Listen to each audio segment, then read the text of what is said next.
Borovaxiv'den herkese merhaba. Değerli dostum Serdar Oğal'la birlikte videolarımıza devam ediyoruz. Havaların güzelleşmesiyle outdoor bir mekan tercih edelim dedik. Kuş sesleri arkamızda. Yeni videomuzda sizinle tekrar birlikteyiz. Bugün konumuz Panerai. Evet. Serdar Oğal, Türkiye'de saat tutkunları arasında Panerai konusunda hem en bilgili hem de en kapsamlı koleksiyon sahiplerinden biri. Dolayısıyla markayı Serdar'dan dinlemekten daha iyi bir çözüm olmaz dedik ve kamera karşısına tekrar geçtik. Hoş geldin Serdar. Hoş bulduk. Ben bu konuya daha farklı açıdan bakıyorum. Öyle saat bilgimin seninle kapışabileceğim tek konu olarak biliyorum bunu. Markanın çok güzel bir tarihi var aslında. Senden bu tarihi kısaca bir dinleyelim. Ya tabii Panerai'nin tarihini kısaca anlatmak biraz zor ama yani 1860'lara kadar gidiyor. 1992'ye kadar başta İtalyan donanması olmak üzere teknik ekipmanlar üretiyorlar. 1992'de de dünyadaki ekonomik ve politik krizi bir şekilde absorbe etmeleri gerekiyor ve ilk kez sivil halka da saat üretip satma fikrine giriyorlar. 97'ye kadar da İtalyan firması olarak bunu yapıyorlar. Bu dönemde Prevendon diye geçiyor. Evet. 97 yılında da hikayenin aslı başlıyor. O zamanki adıyla Vendom, şimdiki adıyla Richemont grubu Officine Panerai'yi satın alıyor. Ve İtalyan ruhuyla bezenmiş bir İsviçre mekanik saat markası oluyor. Haline getiriyor. Ondan sonra da hikaye bugüne kadar geliyor. Anladım, süper. Şimdi lüks saatçilikten bahsettiğimizde mutlaka bütün markaların bir DNA'sı oluyor. Yani modellerine baktığımız zaman o markayı bize hatırlatan, gördüğümüzde bize tanıtan, Panerai'de de bunlardan çok var. Hemen hemen bütün modellerinde bunları görebiliyoruz. Bunların en önemlilerini senden sıralamanı istesek neler anlatırsın bize? Her şeyden önce Panerai yapan bu DNA özellikleri diyebilirim. Benim şahsi fikrim kurma tepesi, kurma kolu daha doğrusu. Yani onun tasarımı çok böyle ikonik ve baktığın anda Panerai'yi anlatan bir detay. Bununla beraber çok basit olmasına rağmen aşırı bir görünürlük sunan ve sandviç diye özellikle tabir ettiğimiz o kadran tasarımı. O dönemlerde sadece bir tornavidayla kayış değiştirebilme özelliği bence Panerai'yi çok popüler yaptı. İnsanların birbirine bağlanmasını sağladı. Her gün neredeyse bir kayış değiştirerek farklı bir saatin sahibi oldun. O yüzden bence bu da DNA özelliklerinden biri diye kesinlikle katılıyorum. Hatta Panerai gruplarında Panerai'ni fabrikanın verdiği orijinal kayışla kullanmaya devam edenleri de biraz tiye alırlar diye hatırlıyorum. Yani hala bunu takıyorsun falan diye. Gerçi son zamanlarda Panerai kayışları da hem çeşit hem de kalite açısından müthiş. Tabii biz bunu senelerce konuştuk aslında. Panerai tutkunlarıyla işte şunu yapsalar daha iyi olur.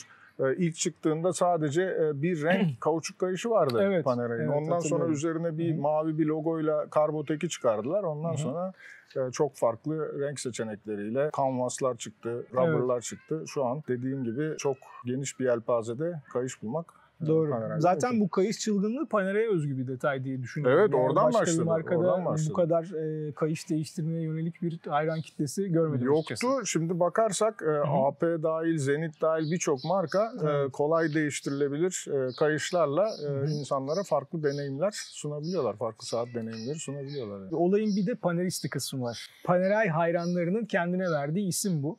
Bir topluluk. Yine kayışlarda olduğu gibi ben başka bir markada bu kadar birbirine bağlantılı, bu kadar bağları birbiriyle güçlü ve markasını seven arkasında duran bir topluluk görmedim. Yok. Bu net saat dünyasında böyle bir şey yok yani. Paneristi'yi de bir senden dinleyelim. Paneristi şöyle ki markayı bu noktaya getiren detaylardan biri aslında. Belki de işte profesyonel anlamda kurulmuş, amatör başlayıp profesyonelliğe geçmiş ilk marka tutkunlarına ait web sitesi diyebiliriz.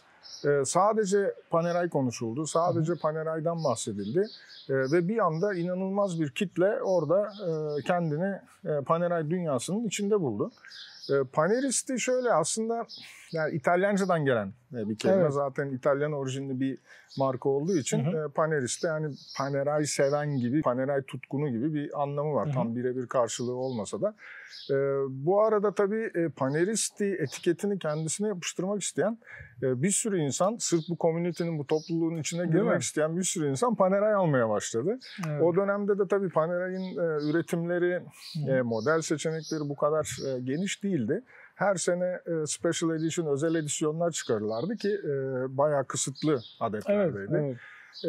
Regatta vardı, farklı kalibreler kullanırlardı, değişik değişik şeyler yapıyorlardı her sene ve bunlara ulaşabilmek aslında bir paneristi özelliği olmaya başladı ve bu paneristiler için de çok ciddi bir rekabet olmakla beraber paneristi topluluğun içine girmek isteyenler de bu özel edisyonların peşine koştular falan derken bir anda sanırım 2005 yılındaydı, 2005 ya da 2006'da ilk paneristi özel limitli saat yapıldı ve ondan sonra zaten paneristi olayı koptu. Her sene P-Day dediğimiz paneristi günü düzenlenmeye başladı. Muhakkak kıta değiştiriyorlardı her sene. Bir sene Amerika'da, bir sene Uzak Doğu, bir sene Avrupa derken müthiş bir topluluk bir araya gelmiş oldu. Son zamanlarda bütün firmalarda bir downsizing modası var. Yani yavaş yavaş saatlerin ebatları küçülüyor. Fakat Panerai büyük saatleriyle bilinen bir marka. Yani Panerai takmak isteyenlerin yakın zamana kadar büyük bir saat takmaya razı olmaları gerekiyordu. Bu işin raconu buydu yani. Evet, sende de bende de bu şekilde modeller var. Yalnız son 5 seneye baktığımızda özellikle Luminor Due ile birlikte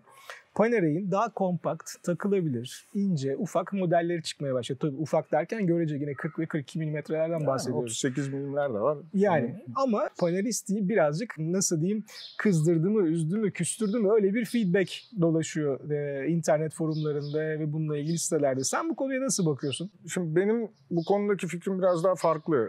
Asıl olay bununla başladı. PAN 507 ile başladı. Evet. Ben 2016'da galiba P-Day'e gittiğimde Berlin'deydi. Orada gördüğüm bütün paneristiler artık Panerai almayı bırakmıştı. Çünkü 2013'te dendi ki biz sadece bir tane bronzo çıkaracağız. 2 sene sonra ikinci bronzo çıkınca bu paneristi kimliğini taşıdığını düşünen kişiler dediler ki bu iş bizce artık kapandı. Çünkü hepsinin zaten koleksiyonunda ben dahil çok ciddi adette Panerai'ler vardı ve o tarihten sonra da Panerai artık model olarak birbirini taklit etmeye başladı. Anladım. Orasını değiştir, burasını değiştir.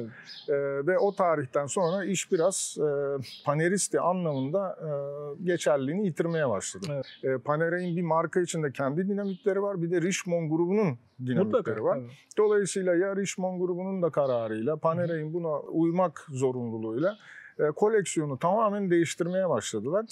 Ve hatta birkaç sene önce de efsanevi CEO Angelo Bonatti'yi de emekli ettiler ve yerine daha böyle yenilikçi, daha aktif, bu yeni modellere ve güncel hayata daha kendini adapte etmiş. Çok başarılı bu arada bir CEO getirdiler. Kesinlikle. İşe sadece ticari açıdan değil, saat meraklısı açısından da baktığında aslında yani 40 veya 42 milimetrelik Panerai'leri insanların alması bence güzel bir şey. Yeni CEO'nun benim için en önemli ayırt edici özelliklerinden bir tanesi de alternatif malzemelerin kullanımını müthiş bir şekilde markaya enjekte etmiş olması. Panerai'nin yani 1860'tan beri gelen DNA'sında hep böyle bir yenilikçi materyaller, inovasyon hep var. Dolayısıyla Jean-Marc Pontre de kendi kabiliyetlerini, kendi vizyonunu Panerai'nin DNA'sıyla birleştirip müthiş bir iş yaptı bence ki işte kesinlikle. Geri dönüşümlü materyallerden şimdi %98, neredeyse %99 kaçı geri dönüşümlü materyal olan saatler var. E-Steel diye geçiyor. Yani günümüze uymak zorundalardı. Onlar da bunu yaptılar diye. Kesinlikle. Peki bu kadar Panerai'den bahsetmişken senin koleksiyonuna girmemek de olmaz. Birçok Panerai'nin olduğunu biliyorum. Seni tanıyan bilen insanlar da bunları zaten kolunda görüyorlar ya da fotoğraflarında. Hepsini çok sevdiğinden de eminim ama herkesin bir favorisi vardır koleksiyonunda. Evet. Senin de bir favori Panerai'nin olduğunu biliyorum. Bunu bizlerle paylaşır mısın? Ya şöyle şimdi bu çocukları birbirinden ayırmak gibi. Ben aynı soruyu Angelo Bonatti'ye sordum bir röportajda. Evet, o da böyle cevap vermişti. Doğru. İlla da bir cevap vermem gerekirse belki 2 tane söyleyebilirim. Biri bu 507, diğeri de 532. Sebebi de bu iki saatin de saatle beraber gelen özel edisyon parşömenin de Angelo Bonatti'nin imzası var, ıslak imzası var. Biz karşı karşıyayken el sıkışarak bunu yaptı, tarihini attı, mekanı yazdı. O 2 saatin tabii benim için değeri tartışılmaz. Bir de tabii son dönemde bu paneristiler kızgın ama 20. yıl toplantısı oldu. Ve bu 20. yılı da bir modelle taçlandırdılar. 20. yıla özel bir proje de yaptılar, Venti diye. Dünyanın farklı noktalarından 20 paneristiye 1 dakikalık bir video çektiler ki onlardan bir tanesi de bendim. Çok büyük bir gurur kaynağıydı hem benim için ve biz hep hani Horabox'ta da söylüyoruz. Türkiye için de çok özel bir şeydi. Bu tarz girişimler, bu tarz olaylar Türkiye'ye de gerçek saat tutkunlarının orada olduğunu kanıtlayan bir detay oluyor. Dolayısıyla bir de tabii o PAM 2020 var. O da özel bir saat diyebilirim benim için. Anladım. Çünkü o video hep orada duracak ve o saat hep benim bileğimde kalacak. Kesinlikle yani. o gururu yaşamaya devam edeceğim. Çok önemli benim için. Serdar, peki çok teşekkür ediyoruz. Paneli senden dinledik. Biraz olsun koleksiyonun hakkında da bilgi aldık. Umarım izleyicilerimizin de hoşuna gitmiştir. Videolarımız devam ediyor. Sitemizle alakalı olarak yorumlarınızı bize e-mail olarak bildirebilirsiniz. YouTube üzerinden yorum yapabilirsiniz. Sosyal medya hesaplarımızı da kullanabilirsiniz. Mesajlarınızı ve önerilerinizi bekliyoruz. Hepsini de değerlendirmeye alacağız. Bundan da emin olabilirsiniz. Şimdilik teşekkür ediyoruz ve görüşmek üzere diyoruz. Hoşçakalın.